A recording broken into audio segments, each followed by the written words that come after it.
वालेकुम। अच्छा स्टूडेंट्स, आज हम स्टार्ट करने जा रहे हैं चैप्टर नंबर 5 कंप्यूटर आर्किटेक्चर। अच्छा, कंप्यूटर आर्किटेक्चर में ना हमारे पास सबसे पहले आया था वॉन न्यूमन का डिज़ाइन। वॉन न्यूमन क्या था? एक साइंसदान था जिसने क्या किया था कि एक थ्योरी पेश की थी कि कंप्यूटर की जो वर्किंग है ना वो इस तरह होनी चाहिए। ठीक है, कंप्यूटर की वर्किंग में उसने हमें ये चीज़ बताई थी कि कंप्यूटर के अंदर जो हम प्रोग्राम और डाटे को स्टोर करते हैं वो किस में जाके स्टोर होता है? मेमोरी के अंदर। ठीक है, अब जो वो न्यूमन का आर्किटेक्चर है वो हमें ये चीज़ कहता था कि कंप्यूटर के अंदर जो हम प्रोग्राम और डाटे को स्टोर करते हैं वो एक ही मेमोरी में जाके स्टोर हो। ठीक है, लेकिन इससे पहले एक और साइंसदान थे, हार्वर्ड का आर्किटेक्चर। अब जो हार्वर्ड का आर्किटेक्चर था वो हमें ये चीज़ बताता था कि कंप्यूटर के अंदर जो हम प्रोग्राम और डाटे को स्टोर करते हैं ना उसके लिए ये जो यहाँ पे मैं हाईलाइट कर रहा हूँ मेन मेमोरी, ये मेन मेमोरी के अंदर प्रोग्राम के लिए अलहदा मेन मेमोरी होती थी और डाटे के लिए एक अलहदा मेन मेमोरी होती थी। ठीक है, लेकिन वॉन न्यूमन ने हमें ये चीज़ बताई थी कि कंप्यूटर की वर्किंग इस तरह होनी चाहिए कि जो प्रोग्राम और डाटा है ना वो एक ही मेमोरी के अंदर स्टोर हो ताकि कंप्यूटर की काम करने की स्पीड को बढ़ाया जा सके। अब हम स्टार्टिंग से इसको डिस्कस करते हैं, फिर आपको मज़ीद समझ आ जाएगी। अब फर्स्टली क्या हमारे पास है? वॉन न्यूमन का डिज़ाइन। वॉन न्यूमन एक साइंटिस्ट था जिसने क्या किया था 1951 के अंदर एक डिज़ाइन पेश किया था। उस डिज़ाइन के अंदर उसने ये चीज़ बताई थी कि हम कंप्यूटर के अंदर प्रोग्राम और डाटे को किस में स्टोर करते हैं? मेमोरी के अंदर। अकॉर्डिंग टू दिस डिज़ाइन, किस डिज़ाइन के अकॉर्डिंगली? इस डिज़ाइन के अकॉर्डिंगली। और वो ये डिज़ाइन हमें ये चीज़ कहता है कि जो हम प्रोग्राम और डाटा स्टोर करते हैं वो एक ही जगह पे एक ही मेन मेमोरी के अंदर जाके स्टोर हो।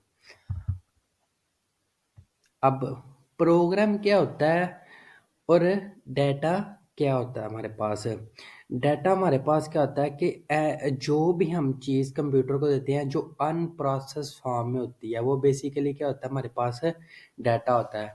जिस तरह मैंने यहाँ पे एक डाटा लिखा है, integer a, integer B, integer सी।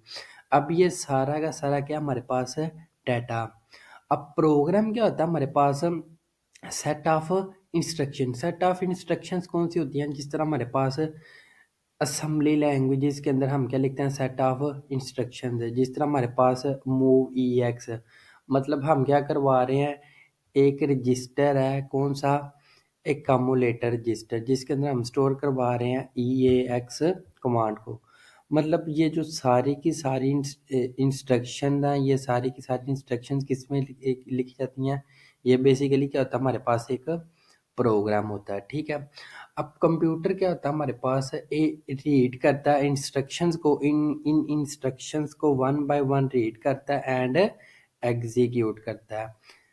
अब नेक्स्ट है हमारे पास कंप्यूटर का आर्किटेक्चर। कंप्यूटर आर्किटेक्चर के अंदर क्या होता है? हमारे पास ये कम्बिनेशन होता है वेरियस कंपोनेंट, मतलब कंप्यूटर के अंदर जितने भी कंपोनेंट होते हैं। ठीक है, जिस तरह हमारे पास मेन मेमोरी है, उसके अलावा हमारे पास क्या है? रैम है, रोम है, उसके अलावा सीपीयू है। ठीक है, इन तमाम के तमाम कंपोनेंट को जो हम एक दूसरे के साथ कनेक्ट करते हैं वो किसके ज़रिए करते हैं? कंप्यूटर की बसेस के ज़रिए। इन तमाम के तमाम कंपोनेंट को जब एक दूसरे के साथ कनेक्ट किया जाता है और ये जो फिर मिलके वर्किंग करते हैं, बेसिकली उसको क्या बोलते हैं हम? कंप्यूटर का आर्किटेक्चर। और इनकी वर्किंग किस तरह से होती है? हमारे पास ये नेक्स्ट एक ब्लॉक डायग्राम है, उसके अंदर मैं आपको मज़ीद डिटेल में बताता हूँ। अब ब्लॉक डायग्राम के अंदर हमें ये चीज़ कहता है कि हमें जो कंप्यूटर का आर्किटेक्चर है वो हमारे पास क्या है? ये बेसिकली आर्किटेक्चर किसका है? वॉन न्यूमन का। ये हमें कैसे पता चला ये वॉन न्यूमन का आर्किटेक्चर है? क्योंकि इसमें देखो प्रोग्राम और डाटे को स्टोर करने के लिए जस्ट एक मेमोरी को बनाया गया है। अगर यहाँ पे 2 मेमोरी होती तो इसका मतलब क्या था, ये कौन सा आर्किटेक्चर होना था, हार्वर्ड का। हमारा हार्वर्ड के आर्किटेक्चर के साथ कोई भी लिंक नहीं है। उसकी रीज़न क्या है कि हमारा जो चैप्टर नंबर 5 है वो कंप्लीटली किस आर्किटेक्चर के ऊपर बिलोंग करता है, वॉन न्यूमन के आर्किटेक्चर के ऊपर। अब फर्स्टली क्या हमारे पास, यहाँ से हम देखते हैं आईओ सिस्टम बेसिकली कहता है इनपुट और आउटपुट, मतलब तमाम की तमाम पेरिफेरल डिवाइसेस। अब पेरिफेरल डिवाइसेस कौन सी होती हैं, तमाम की तमाम वो डिवाइसेस जिनको हम एक्सटर्नली तौर पे सिस्टम यूनिट के साथ कनेक्ट करते हैं, उनको बेसिकली क्या बोलते हैं, पेरिफेरल डिवाइसेस। अब ये पेरिफेरल डिवाइसेस का सिस्टम है। उसके बाद क्या हमारे पास है, ये कंप्यूटर का सीपीयू है, ठीक है। और ये इसके क्या है, पार्ट्स हैं, जिसके अंदर क्या हमारे पास कंट्रोल यूनिट है, अर्थमेटिक लॉजिक यूनिट है, उसके बाद रजिस्टर है। इन सब की डिटेल हम वन बाय वन डिस्कस करेंगे। और यहाँ पे क्या है, ये सारे सीपीयू के पार्ट हैं। सीपीयू क्या होता है, it is the brain of the computer. अब फर्स्टली क्या है, यहाँ से हम जो भी इंस्ट्रक्शंस देंगे कंप्यूटर को, ठीक है, वो इंस्ट्रक्शंस किसके अंदर जाके स्टोर होनी है, कंप्यूटर की मेमोरी के अंदर। मेमोरी बेसिकली कौन सी है हमारे पास है, जिसे हम क्या बोलते हैं, रैम, ठीक है। अब रैम के अंदर क्या बने होते हैं, ब्लॉक्स बने होते हैं, डिफरेंट ब्लॉक। अब उन ब्लॉक्स के अंदर जो डाटा स्टोर होता है वो किस फॉर्म में जाके स्टोर होता है, बाइट की फॉर्म में, ठीक है। अब बाइट क्या होता है हमारे पास, collection of 8 bit is called byte. यहाँ से हम जो भी इंस्ट्रक्शंस देंगे वो कहाँ पे जाएगी, मेन मेमोरी में जाके हमारे पास क्या होगा, डाटा स्टोर होगा, ठीक है। अब हमारे पास फॉर एग्जांपल हार्ड डिस्क के अंदर कोई फॉर एग्जांपल एक पिक्चर पड़ी है, हमने उसको क्या करना है, ओपन करना है। यहाँ से हम एक पेरिफेरल डिवाइसेस के ज़रिए फर्स्टली क्या देंगे, यहाँ से इनपुट देंगे, लाइक मैंने माउस के ज़रिए एक इनपुट दे दी।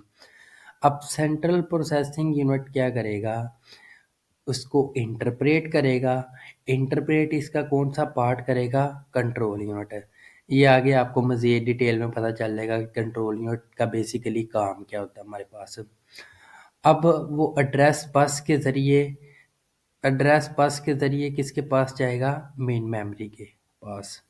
मेन मेमोरी के अंदर क्या होगा हमारे पास, जो भी हमने इंस्ट्रक्शंस को, जो फॉर एग्जाम्पल जिस तरह मैंने पिक्चर का बोला है, पिक्चर को हमने क्या करना है, रिव्यू करना है। अब पिक्चर्स वो लोड हो गए, किस में आ जाएगी, मेन मेमोरी के अंदर। अब यहाँ से मेन मेमोरी से क्या होगा, data read and right. Main memory दो काम करती है, एक डाटे को रीड करवाती है और एक राइट।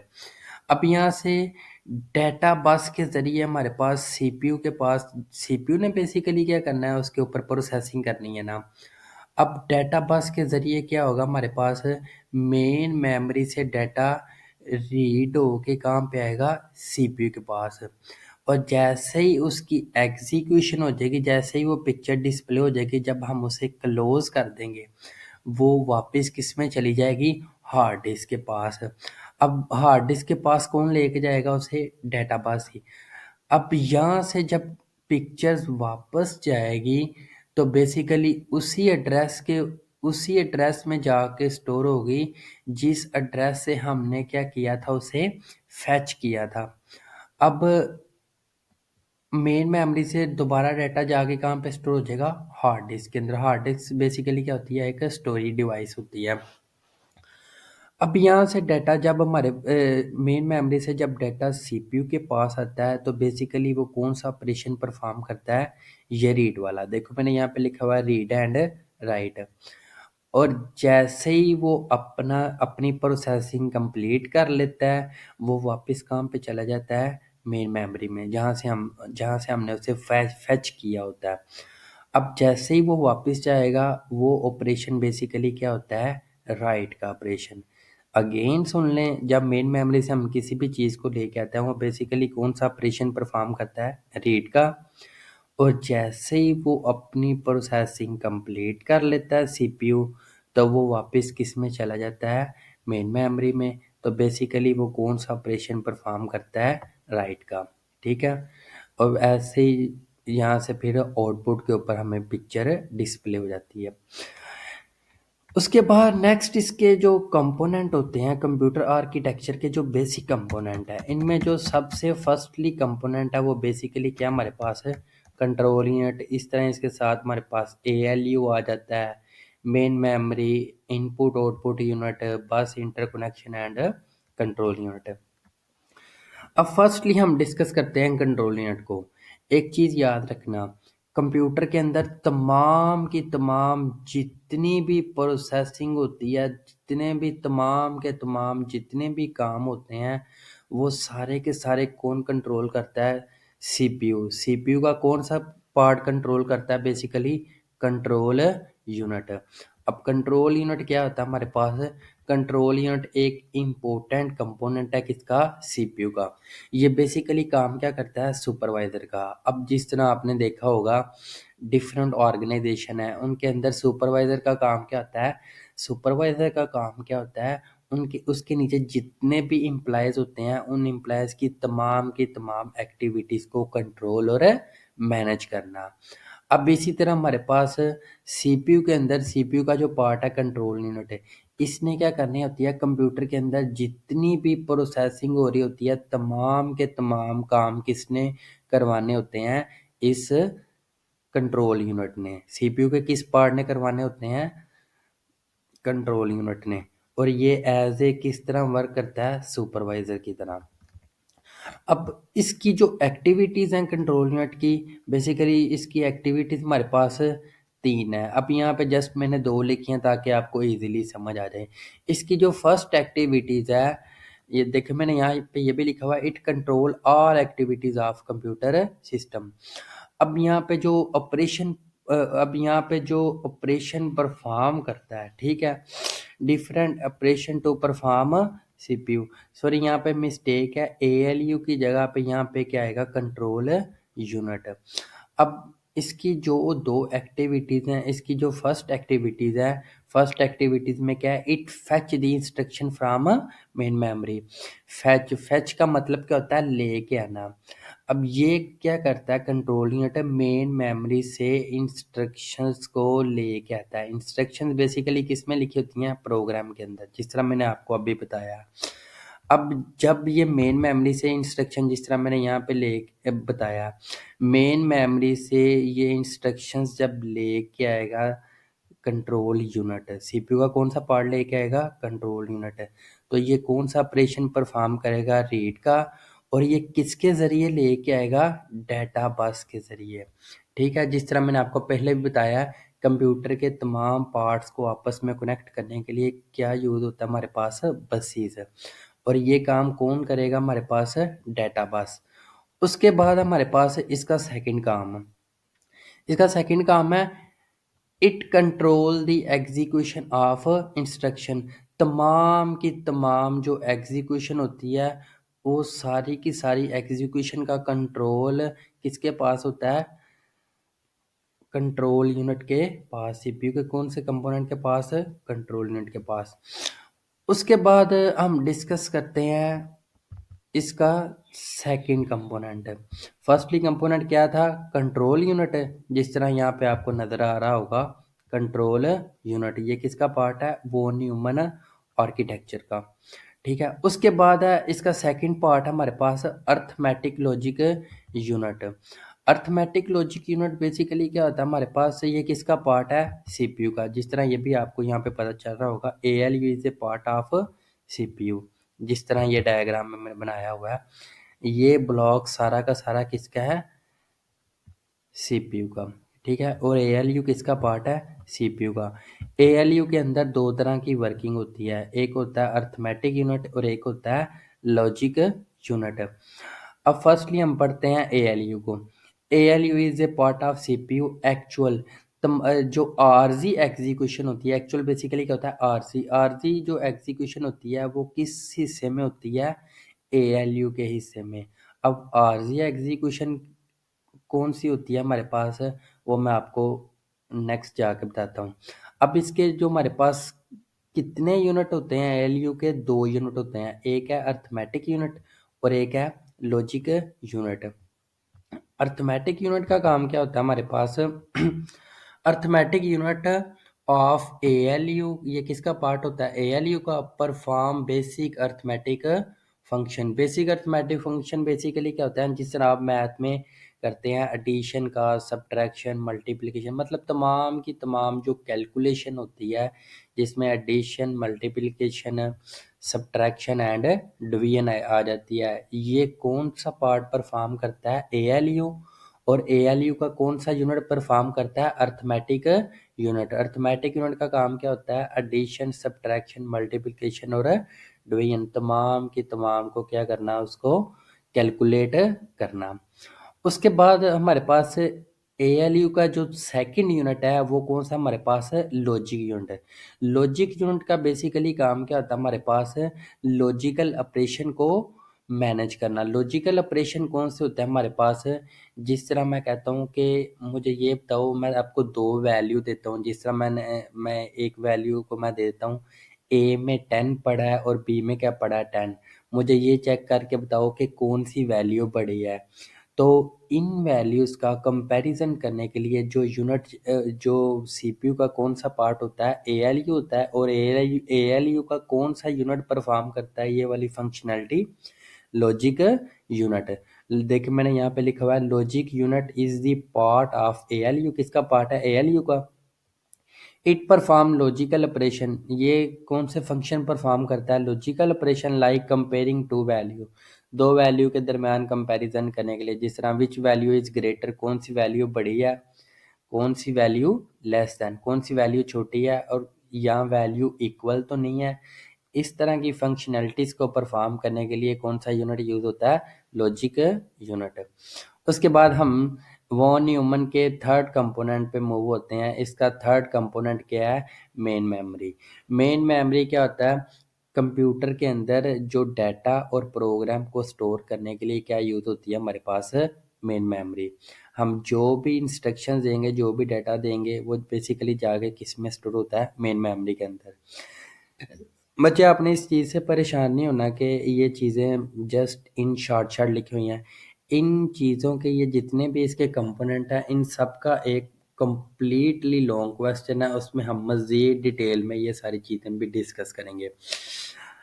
अब देखिए मैंने यहाँ पे लिखा main memory is an important component of computer system.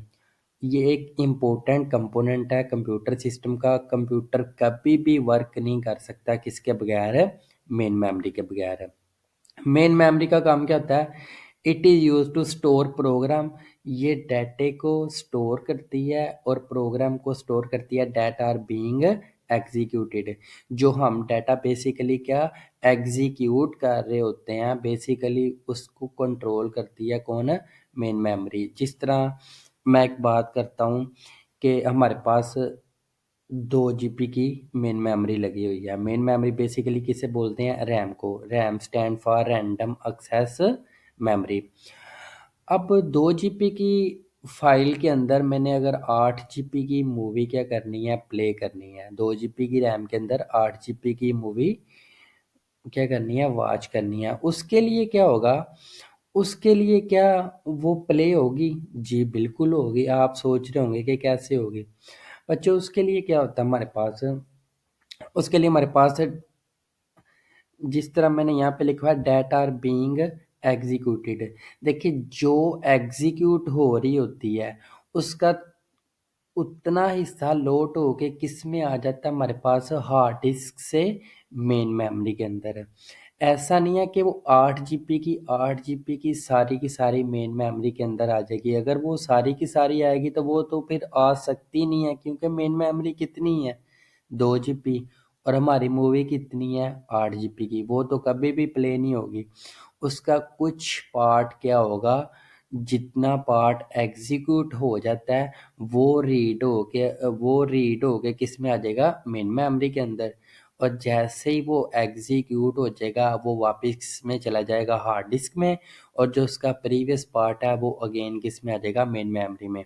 इस तरह जो जो हम प्ले करते जाएंगे वो राइट होता जाएगा और जो प्रीवियस है वो रीड होता जाएगा। इस तरह इसकी मेन मेमोरी की वर्किंग होती है। आगे इसका कंप्लीट लॉन्ग क्वेश्चन है, वो उसके अंदर हम इसको मज़ीद डिटेल में क्या करेंगे, डिस्कस करेंगे। उसके बाद हमारे पास आईओ यूनिट है। आईओ यूनिट बेसिकली मैंने आपको बताया इनपुट आउटपुट यूनिट, मतलब तमाम की तमाम जो एक्सटर्नली डिवाइसेस, तमाम की तमाम पेरिफेरल डिवाइसेस, तो पेरिफेरल डिवाइसेस कौन सी होती हैं जो एक्सटर्नली तौर पे सिस्टम यूनिट के साथ अटैच करते हैं, वो सारी की सारी क्या होती है हमारे पास peripheral devices. Peripheral devices like printer, mouse, keyboard, ये सारी की सारी क्या हमारे पास पेरिफेरल डिवाइसेस हैं।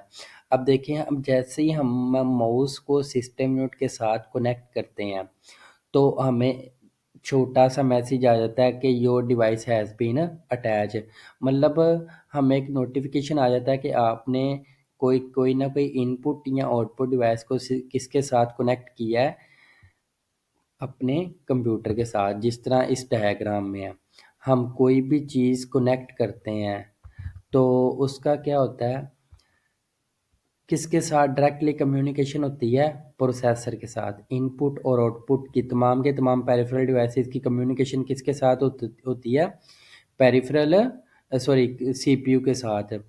ये हमें कौन सा आर्किटेक्चर कहता है, वो न्यूमन का आर्किटेक्चर। अब यहाँ पे क्या है हमारे पास, IO unit. IO unit control processor है कम्युनिकेशन, तमाम की तमाम जो प्रोसेसर की कम्युनिकेशन है वो सारी की उसका सारी की सारी का कंट्रोल, आईओ यूनिट का कंट्रोल किसके पास होता है, प्रोसेसर की कम्युनिकेशन के साथ, जिसके साथ पेरिफेरल डिवाइसेस होती हैं such as monitor and printer that are connected, जो हम कनेक्ट करते हैं किसके साथ, कंप्यूटर की स्क्रीन के साथ। जिस तरह मैंने अभी बताया, माउस, कीबोर्ड, प्रिंटर, ये इन सारी की सारी डिवाइसेस की डायरेक्टली कम्युनिकेशन किसके साथ होती है, प्रोसेसर के साथ। उसके बाद इसका लास्ट पार्ट है हमारे पास बस इंटरकनेक्शन। बसेस बेसिकली क्या होती हैं, बसेस को बेसिकली हम यूज़ करते हैं कंप्यूटर का जो हार्डवेयर कंपोनेंट है। हार्डवेयर कंपोनेंट कौन से हैं, जिस तरह हमारे पास आ जाता है मेन मेमोरी, सीपीयू। बेसिकली तो ये भी एक हार्डवेयर कंपोनेंट है ना। हार्डवेयर बेसिकली क्या होता है, जिन्हें हम देख भी सकते हैं और छू भी सकते हैं, वो बेसिकली क्या होता है हमारे पास हार्डवेयर कंपोनेंट है। अब इन हार्डवेयर कंपोनेंट को एक दूसरे के साथ कनेक्ट करने के लिए हम किसका यूज़ करते हैं, बसेस का। अब जिस तरह यहाँ पे हमने इस आर्किटेक्चर के अंदर यहाँ पे कनेक्ट किया हुआ है मेन मेमोरी को सीपीयू के साथ। मेन मेमोरी को सीपीयू के साथ हमने जो कनेक्ट किया हुआ है, ये किसके ज़रिए किया हुआ है, हमने मेन मेमोरी को सीपीयू के साथ जो कनेक्ट किया हुआ है, डाटा बस के ज़रिए किया हुआ है। इसी तरह यहाँ पे एड्रेस बस भी यूज़ हो रही है। इसी तरह यहाँ पे अगर इनपुट डिवाइस की प्रोसेसर के साथ डायरेक्टली कम्युनिकेशन हो रही है, यहाँ पे इनपुट आउटपुट डिवाइसेस की जो प्रोसेसर के साथ कम्युनिकेशन हो रही है, ये किसके ज़रिए हो रही है, बसेस के ज़रिए, कंप्यूटर की बसेस के ज़रिए। अब इनके बारे में कौन सी बस क्या वर्क करती है, इसके बारे में भी एक कंप्लीट लॉन्ग क्वेश्चन है। इस इन सारी की बहुत ज़्यादा इन डेप्थ नॉलेज है और इनके कम्प्लीटली लॉन्ग क्वेश्चन है, वो एक लेक्चर्स में कवर अप करना पॉसिबल नहीं है। तो इसके बारे में वन बाय वन हम एक एक टॉपिक को डिटेल में भी क्या करेंगे, डिस्कस करेंगे। अब यहाँ पे इसकी थोड़ी सी वर्किंग पढ़ लें। जिस तरह यहाँ पे लिखा हुआ है, बस interconnection is also an important component of a computer system. ये एक इम्पोर्टेंट कंपोनेंट है कंप्यूटर सिस्टम का। इम्पोर्टेंट क्यों है, इसके बगैर हम कंप्यूटर के कंपोनेंट को एक दूसरे के साथ कनेक्ट नहीं कर सकते। उसके बाद है the use of buses to connect. Bus को यूज़ करके हम कनेक्ट करते हैं डिफरेंट कंपोनेंट्स को, लाइक जिस तरह मेन मेमोरी को कनेक्ट किया हमने सीपीयू के साथ। अब बसेस की थोड़ी सी पहचान बता दूं, बसेस होती क्या है। आपने अगर कभी मदरबोर्ड देखा हो, जिस तरह कंप्यूटर का मदरबोर्ड है, मदरबोर्ड के ऊपर हल्की हल्की सी सेमी कंडक्टर मटेरियल्स की छोटी छोटी सी वायर्स होती हैं बोर्ड के ऊपर, ठीक है। अब वो जो वायर्स होती है ना, बेसिकली उन वायर्स को बेसिकली क्या बोलते हैं, बसेस। उनका काम क्या होता है, एक कंपोनेंट के डाटे को दूसरे कंपोनेंट के साथ क्या करना, अटैच करना। तो बेसिकली बस इसका काम यही होता है, कंप्यूटर के तमाम कंपोनेंट को इंटीग्रेटेड करना। अच्छा बच्चे, आज का जो टॉपिक था वो हमारे पास यही था।